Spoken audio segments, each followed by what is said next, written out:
Hi, in this video, we will learn about Euclid's division algorithm. Okay? पर Euclid's division algorithm को देखने से पहले हम देखेंगे कि यूक्लिड्स डिवीजन लेम्मा क्या है. ठीक है? Because Euclid's division algorithm is based on Euclid's division lemma method. Okay, so Euclid's division lemma method क्या कहती है? यूक्लिड्स डिवीजन लेम्मा मेथड कहती है कि जब भी आपको कोई दो पॉजिटिव इंटीजर्स दिए हों, for example A and B, suppose आपको ये दो पॉजिटिव इंटीजर्स दिए हुए हों, ठीक है, तो ये जो दो हैं ये एक कंडीशन को सेटिस्फाई करनी चाहिए. किस कंडीशन को? इस कंडीशन को, a equals to b q plus r. Okay, where r is greater than equal to 0 and is less than b. ठीक है, नाउ अब इसे समझते हैं कि ये क्या कहना चाह रहा है. ठीक है, ये कुछ नहीं कहना चाह रहा. This is simple a division rule. Okay, for an example देखते हैं यहाँ. जैसे here I take 13, okay, and here 2 for an example. Okay, so 13 a है and 2 b है. ओके, टू इंटीजर्स हमें दिए हुए हैं. a और b की वैल्यू हमें दी है. क्या है? a इक्वल्स टू दिया हुआ है हमें 13 एंड b इक्वल्स टू दिया हुआ है 2. ठीक है, तो ये जो दो इंटीजर्स दिए हुए हैं, हमने क्या कहा? यूक्लिड डिवीजन लेम्मा मेथड इस कंडीशन को फॉलो करना चाहिए. ठीक है, तो वो टू इंटीजर्स क्या दिए हैं? A and B, 13 and 2. हमने उसे डिवीजन के फॉर्म में लिख दिया. ठीक है, ऑब्वियसली डिवीजन लेम्मा है तो डिवीजन की ही बात होगी.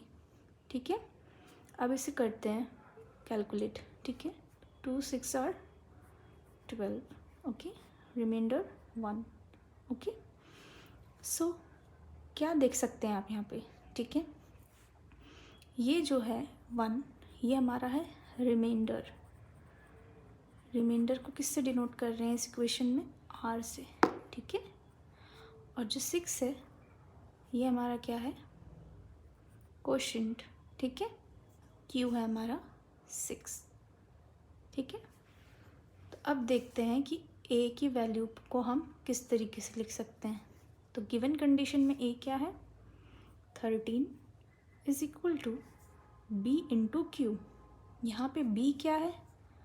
2. ठीक है, b हमारा है डिविज़र. 2 इंटू क्यू क्या है? 6. ठीक है, प्लस r. r क्या है हमारे पास? 1. ठीक है, तो आप देख सकते हैं कि 13 को किस तरीके से हम लिख सकते हैं? 2 इंटू 6 प्लस 1.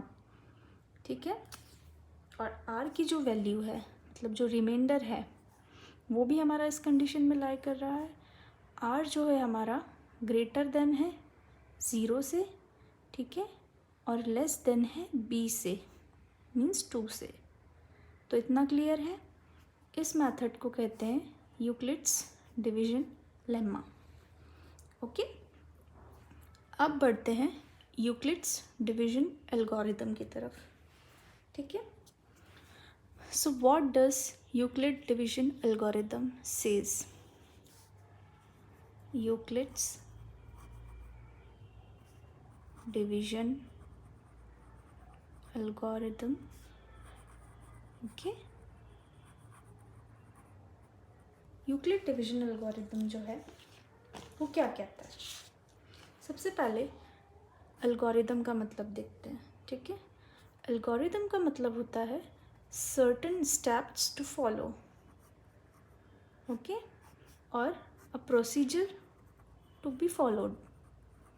ठीक है, कुछ स्टेप्स या कुछ प्रोसीजर को हम फॉलो करें जिससे कि हम जो है प्रॉब्लम का सल्यूशन ढूंढ पाएँ.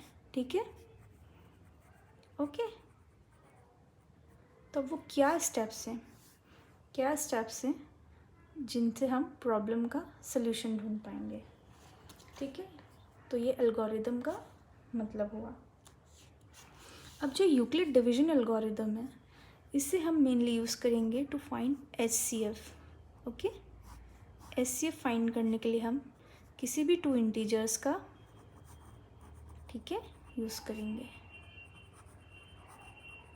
ओके, क्लियर है?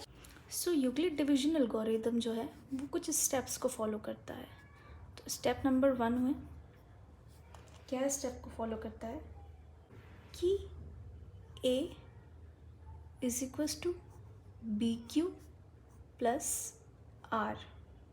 ओके, फिर R is greater than equal to 0 and less than to B। ठीक है, तो स्टेप 1 जो है वो आपको दिख रही होगी कि स्टेप 1 जो है वो यूक्लिड्स डिवीजन लेम्मा है। ठीक है, तो यूक्लिड डिवीजन एल्गोरिदम ये कहता है कि हम सबसे पहले किसी भी टू इंटीजर्स का HCF निकालने के लिए, टू इंटीजर्स यहाँ क्या है, A और B। ठीक है, तो किसी भी, जैसे मैंने आपको यहाँ बताया था, ठीक है, तो किसी भी टू इंटीजर्स का HCF निकालने के लिए हमें यूक्लिड डिवीजन एल्गोरिदम की हेल्प से निकालना है। ठीक है, तो सबसे पहली स्टेप है कि आप इस कंडीशन में HCF निकालेंगे टू इंटीजर्स का। ठीक है,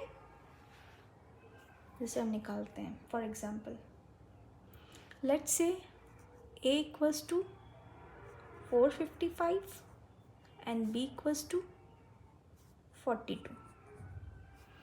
फॉर एग्जांपल अब हमें इन्हें HCF इनका निकालना है by Euclid division algorithm. Okay, तो सबसे पहले हमें क्या देखना है कि जो लार्जर इंटीजर है, ठीक है, जो लार्जर इंटीजर है इसे हम बना देंगे अपना डिविडेंड। ठीक है, इस तरीके से देखें,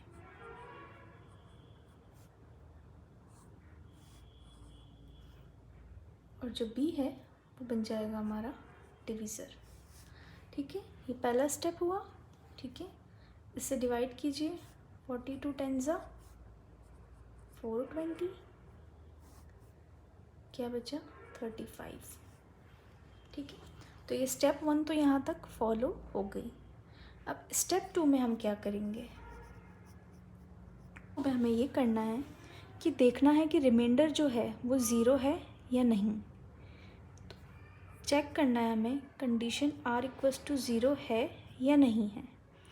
if R equals to condition 0 हुई तो हम HCF जो है वो हमारा हो जाएगा उस वक्त का डिवीज़र। ठीक है, उस वक्त का डिवीज़र कैसे, मैं भी आपको बताती हूँ टेक्निकली। ठीक है, जैसे अब हम स्टेप 2 में आते हैं। ठीक है, इस प्रोसेस को आगे कैसे करेंगे, आगे क्यों करना है, क्योंकि अभी जो हमारा रिमाइंडर है वो 0 नहीं आया है। इसका मतलब जो ये प्रोसेस है, जो ये एल्गोरिदम है, वो सेकेंड स्टेप में जाएगा। तो सेकेंड स्टेप ये है कि जो ये हमारा रिमाइंडर आया है, अब हम इसे बना लेंगे अपना डिवीज़र। ठीक है, और जो यहाँ पर हमारा डिवीज़र था वो अब आ जाएगा यहाँ, वो अब बन जाएगा हमारा डिविडेंड। क्लियर है? क्लियर है? सो अब इसको सॉल्व करते हैं। सो 35 1 टाइम्स 35, ठीक है, क्या बचा 7। ठीक है, सो नेक्स्ट फिर से हम देखेंगे कि जो हमारा रिमाइंडर है जो 7 आया है वो अभी भी 0 नहीं हुआ है। इसका मतलब ये है कि हमें फिर सेकेंड स्टेप को फॉलो करना, फिर फर्स्ट स्टेप को फॉलो करना पड़ेगी। ठीक है, जब हमारा रिमाइंडर 0 नहीं आता है तब हमें वापस से फर्स्ट स्टेप फॉलो करना है, और फर्स्ट स्टेप हम ऐसे फॉलो करेंगे कि जो हमारा रिमाइंडर होगा वो हमारा डिवीज़र बन जाएगा, और जो हमारा डिवीज़र पहली प्रोसेस में था वो उठ के हमारा डिविडेंड बन जाएगा। क्लियर है? सो जैसे अभी भी हमारा जो रिमाइंडर है वो 7 आया है, 0 नहीं आया है, इसका मतलब है हमें फिर इसे ऐसे डालना होगा।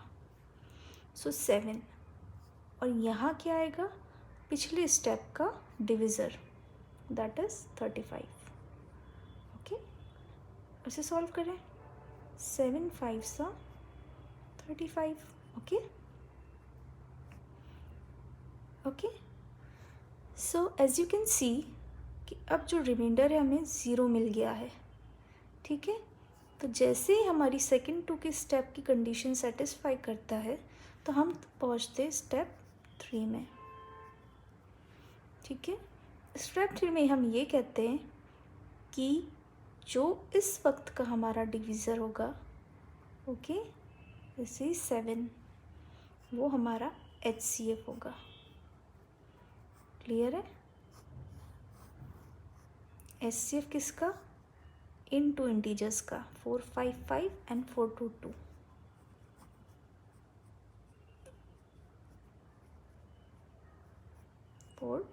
42 okay. So I hope that this video is helpful for you. If you have any question related to this, you can comment. Okay, thanks for watching.